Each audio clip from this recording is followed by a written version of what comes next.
Hello guys, आज माझी मैत्रीण येणार आहे स्पेशल. तिला मला आज फ्रेंडशिप ट्रीटमेंट द्यायची आहे, म्हणून मी तिला म्हणजे आज तिच्यासाठी मी बासुंदी बनवणार आहे. खरं तर पहिले आम्ही खीर बनवणार होतो, म्हणजे की मी पण मग नंतर मम्मी बनवत होती की खीर बनवल्यापेक्षा बासुंदी बनवून नवीन विशेष पण आहे आणि खायला पण छान लागते आणि सोप्या पद्धतीने पण बनते. म्हणून मी आता बासुंदी बनवणार आहे. त्यासाठी सामग्री दूध वगैरे लागते, ते सगळं मी आणलेलं आहे. तर आधी आपण एक गंज घेऊया आणि तो ठेवूया. ते लायटर आहे,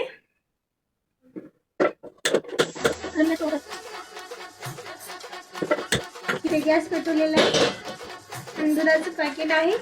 मी अर्धा लिटरचं बनवत आहे, त्याच्यामुळे दुधाचं पॅकेट पूर्ण अर्धा लिटरवाला आहे. ते याच्यामध्ये आपण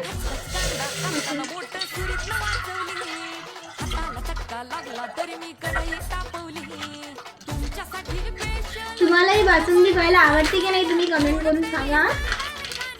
नाही.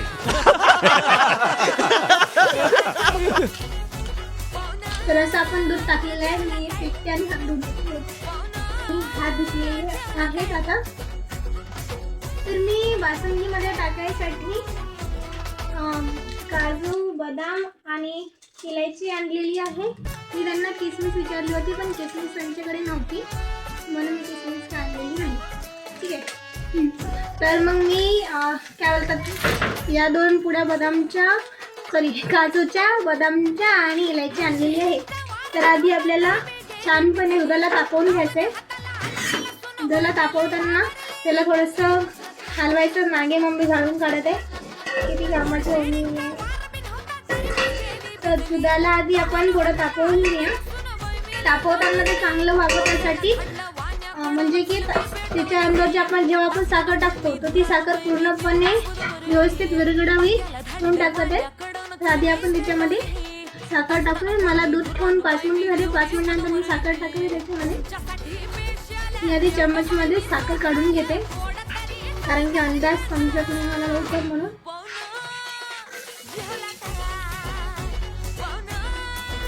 मला वाटतं अर्धा लिटरसाठी एवढी साखर होईल पुरेशी.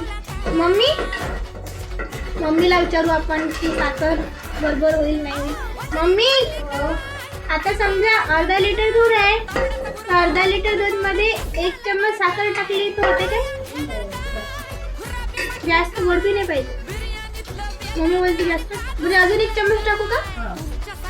मम्मी बोलते की अजून 1 चम्मच टाक, पण जास्त गोड 1 चम्मच टाकून अर्धा चम्मच टाकला.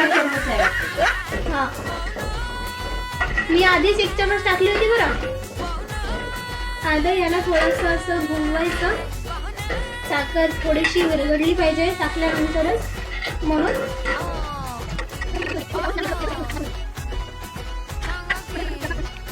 घरातून सामान आणाल ना तर पूर्ण पाहून आणायचं जा. बरं चाललं मी हे टाकलं नाही याच्या अंदर. बघा, ही जी बदाम आहे ना, मी आत्ता थोड्या वेळ आधी आणलं होतं, म्हणजे 5 मिनिटं नाही झाले आणायला, म्हणजे 5 मिनिटं झाले असतील कदाचित. तर बघा, याच्यामध्ये पाखरू मेलेलं आहे. तुम्हाला दिसते का? हे जी काळं काळं दिसत आहे ना, तिथं पाखरू मेलेलं आहे ना. अक्षरशः याच्या अंदर, म्हणजे पॅकेटच्या अंदर बघा किती त्या बदामाला धूळ लागलेली आहे, जाड्या लागलेल्या आहेत. बापरे, घरी झालं खाल्लेलं नाही.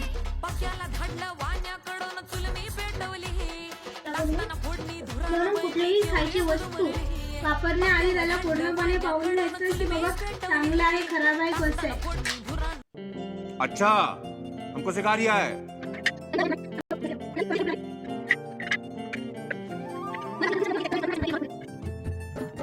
तर साखर नाही का पूर्णपणे विरघळली असेल, तर आपण आता साखर जेव्हा टाकली होती, तर आपण त्याच्यामध्ये इलायची टाकूया. म्हणजे इलायचीची पण त्याला पूर्णपणे टेस्ट लागेल.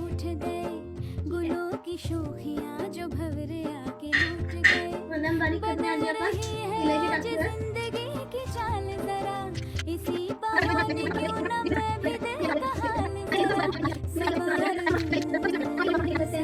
जशा मी टोटल अर्धा लिटर दुधामध्ये 3 इलायची टाकलेल्या आहेत आणि याला आपण थोडं हलवून घेऊया.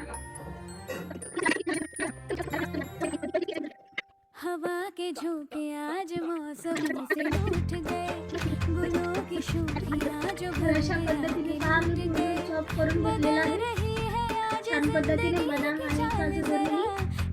तर गाईस खोबऱ्यात आपलं खोबरं किसतं नव्हतं पण खोबरं होतं म्हणजे नव्हतं मी दुकानातून आणलं होतं. तर खोबरं टाकूयात म्हणजे खोबरं किसणी टाकूया आपण याच्यामध्ये. खोबरं किसणी शोधते आता. मम्मी बोलली की खोबरं किसणी अटकून आहे. ठीक आहे अरे जरा आपण आपल्याला काही माहितच नाही काय काय काही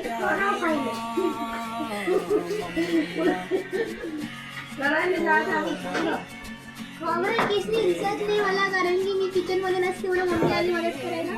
तोपर्यंत आपलं दूध मस्त असं गाढ झालेलं आहे.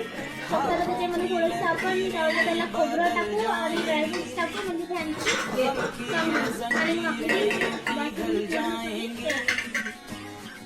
खोबरं किसणी दिलेली आहे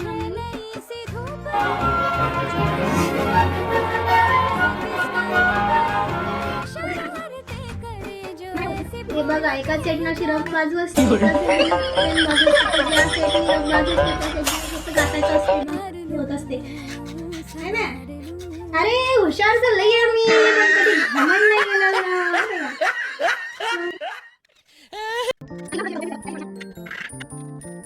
लय भारी काम आहे यार हे किसायचं. बहुत मेहनत लगती है खाना बनाने के लिए. सोचो अगर एक बासुंदी बनाने के लिए इतनी मेहनत लग रही है तो खाना बनाने के लिए रोज रोज कितनी मेहनत लगती होगी. कदर किया करो हम लड़कियों की. इतनी मेहनत करते हैं खाना बनाने के लिए. अच्छा हमको सिखा रिया है. अच्छा आणि जे बारीक होत नसलं थोडासा तुकडा तो खाऊन टाकायचा.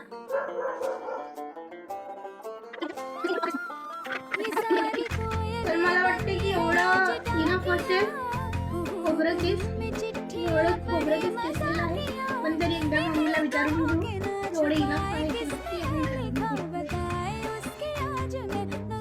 तर मम्मी म्हणते की एवढं खोबरं केस होते आपल्याला. आता आपण जेवढे पण ड्रायफ्रूट आपले ते सगळं त्याच्यामध्ये टाकूया छान पद्धतीने. आणि हे आपण टाकलेलं आहे याच्यानंतर ठीक आहे. आणि याला थोडंसं मिक्स करूया. अरे त्या काकांना चारोडी नाही दिली मला.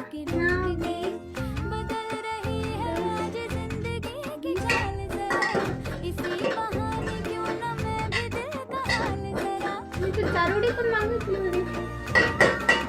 काकांनी मला चारोडी कशी काय नाही दिली. ह्याच्यामध्ये चारोडी पण टाकायची बरं का. ती तर चारोडी पण आणलेली होती मी आणि ही चारोडी पण कट न करता आपण त्याच्यामध्ये टाकूया.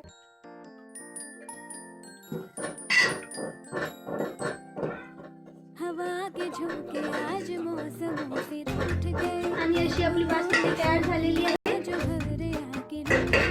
आणि जे खोबरं उरलं असेल ते ठेवायचं नाही कोणतं टाकायचं. ठेवलं की खराब होते. मग खराब होण्याआधी कोणतं टाकायचं जे उरलेलं.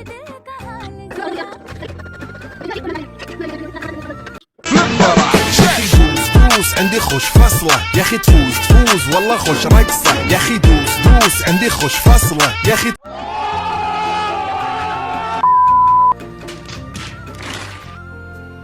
अशी गरमागरम आपली बासुंदी तयार झालेली आहे. तुम्हाला हवं असेल तर तुम्ही याच्यामध्ये केसर सुद्धा टाकू शकता. त्याने एकदम छान टेस्ट येते. आणि ही बासुंदी आपली छानपैकी तयार झालेली आहे. तुम्हाला रेसिपी कशी वाटली आणि ब्लॉग कसा वाटला तुम्ही कमेंट करून सांगा.